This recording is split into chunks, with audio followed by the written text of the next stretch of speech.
Ari Dubai, I'm going to clean. What a way to begin this evening. Thank you very much, Chris.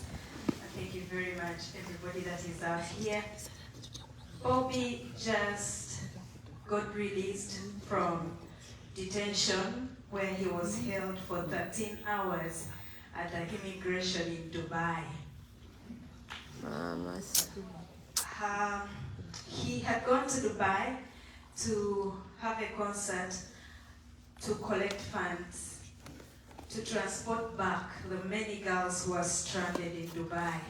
We have many young people who go to the eastern part of the world to work as housemaids. They are in Qatar, they are in Jordan, they are in Dubai, and most of them get stranded there. So he offered to have a show where all the proceedings would go to a group that organizes their return back for those who are stranded. So it is all political that he was held at the airport for 13 hours. Then when he was released, the show was cancelled. So he is in Dubai. Oh, bless her. That's another film again. You know, this film really is incredible. I mean, the courage you and your Look at husband how and all much the it's a young full people house. who really are So fighting literally, there are lots of people who support Uganda secretly. It's just, you know, it's incredible. I mean, to see you talking about this, and my question to you, Chris, as a director, is the choices that you make. I mean, because obviously to make a documentary like this, you have to go through the process and get the rights, process, the permission to shoot, and of course you're putting yourself in harm's way. Can you just tell us a little bit more? Yeah, the first thing I'd like to say is I co-directed this with Moses Bwamaze, and Moses is actually in America at the moment applying for asylum. So, you know, that's a direct result of making this film. He's, you know, with a lot of people involved in the film that have gone through great sacrifices. We ended up with literally thousands and thousands of hours of footage. We were filming for 5 years. And the big question was really what film to make. We witnessed and filmed a huge amount of abuse. We saw people who were tortured in the most hideous ways. We spoke to people who lost loved ones, people who had been abducted. And we could have just ended up with just a catalogue of horror in the film. In fact, when Bobi first saw the film, he said, "Why have you made them look so good?" And I said, I didn't think we made them look good, but when you know the reality, what you see, we've really restricted the violence in the film, and we decided that it would work better if we had as much as possible of what was happening through Bobi and Barbie, and to make it as personal as possible, and to show their courage and all the people around them's courage. There's so many people who have gone missing. You know, when we were in Telluride, Bobby had a t-shirt of just a couple of people who had been abducted and disappeared. Women, young people, they just literally pick them up and they disappear, and it's still happening, and it's absolutely tragic. What we're really hoping is that this film will be a call to the public, because we know that the governments, like the government in Uganda, are very much supported by Western governments. And even though after the election everyone comes out and says that was not a fair election, there's been a lot of abuse, it's terrible, we're disgusted, and all the rest of it, you know, within a month it's business as usual. And we're just hoping that people like Bobi and Barbie, and there's so many people who've been let down, and we're just hoping this film shows you just the incredible bravery that they have, and they really need people's support, and they need the limelight. And that was really the point of making the film, was just to put a bit of light on these guys. I'm going to give you 5 minutes, so I want you to see if anyone wants to ask questions. We only got 5 minutes, I'm afraid, so just give you an opportunity. Anyone want to ask a question? Or I can see a hand at the back there. The gentleman at the very, very back there. hope I'm loud enough.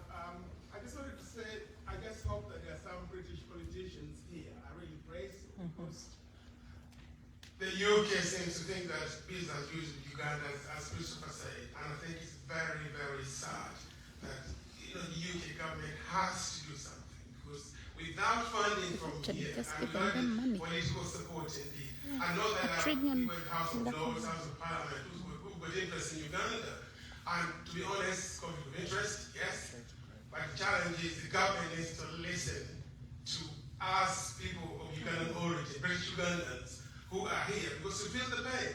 We live here, but every day we feel the pain that Ugandans feel. It's very, very uncomfortable. So I'm hoping that any politicians here, if you are there, please take the word round. Thank you. Thank you. Here. Yeah, just over there. Yeah, you. The mic is coming to you.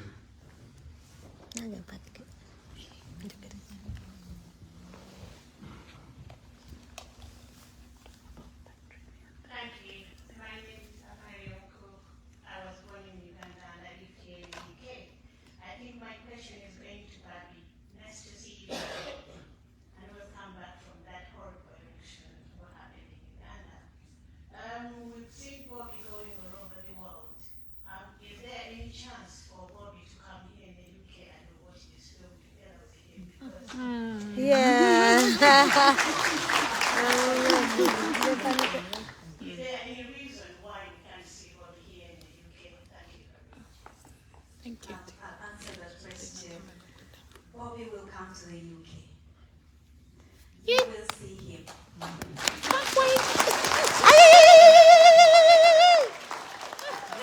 And because you are attentive to what happens home, you will know when he comes. I'm sure you'll be in that audience when he is here. Yes, You asked if there is any reason why he can't come here. Bobi went to Dubai to perform in Dubai. That's why he's not with us here today. That's the only answer I can give at the moment. But soon, Bobi will be with us. Amen. Oh, there's a hand here. So, somebody want to follow it up? In front of you. Thank you, everyone. I'm just requesting every single person out here who's watching that could you please use your Twitter, because every single person thinks that Idi Amin was the worst dictator in Uganda, but Museveni is worstest, if I can say it. He's killed every single person of Uganda. He's killed the rule of law.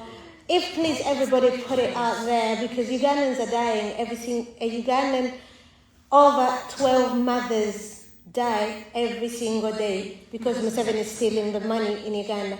Please, if you can tweet your politicians, your MPs, anything, because Museveni lives on your taxpayers' money.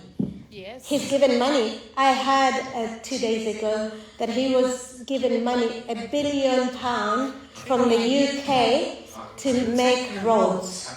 And that money is going to be stolen. Please, we need your support. Let's try to make it more. Sorry. Let's make it more kind of like a question to the director. And then we can, Where can people watch this film? How can we direct them to this film? Yeah, so what's happening is being acquired by Nat Geo, which is fantastic. I think they're planning to do some sort of cinema release next year, and then it will be streamed on presumably Disney Plus. just one final, because we have another screening. Yes, I'm so sorry. Hi, sorry. I just wanted to ask, in terms of experiencing how much media was there at the peak of the election, since then, have we seen Uganda, people still contacting in terms of interviews and updates on the current situation in Uganda, or has it died down more? Thank you very much. We had the attention then, and the lifespan of the press is concentration span is very short. They focus on something and then suddenly they've left. There's worse things happening back home. If there is a time we need the press, it is now. Just yesterday, youth were abducted and taken in the cars that we call drones. They disappear for weeks. We find dead bodies in swamps. They are shameless. They still do this. They torture us using technology. They use Pegasus to follow our phones. They have put cameras at our entrances. We have cars and motorcycles following us wherever we go. Our lives are in danger. The people around us are like the direct target. You can't move with us for a week and they have not taken you in prison. They never bring these people to the courts and they hold them in the military police. They are taken like big violators of like human rights. Our people are being tortured. If there is a time we need the press, it is now. And the press is right now not doing that. They are not focusing on us. So that's what I'm so sorry. Thank you so much, Chris. And it's a really surprise, pleasant surprise. I didn't even know that we were going to be here. And thank you so much for being here. And the screen, they would make another screening for you. Thank you very much. I'd like to appreciate every Ugandan that is here today. Please stand up. Ugandans? Our power! People power! People power! Our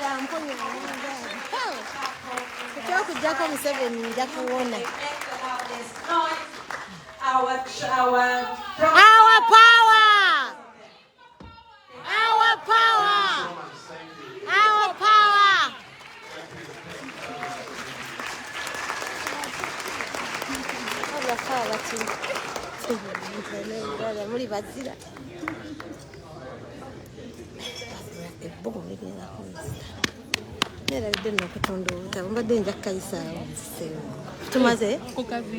Anyway, everybody, that's it for tonight. Thank you very much for coming, and we'll see you tomorrow. All right. Thank you everybody for coming. It's been such a full house. Yeah, I'm gonna have to cut it off, and we're going to take for picture moment. And this is Robert Amsterdam. He turned up as well. No, that's not enough. Thank you. Yeah, I was. I tried. Don't forget to thanks. Thank everybody. It's a full house, so we're going for picture moment. And as you know, I'm not well. I have to go home.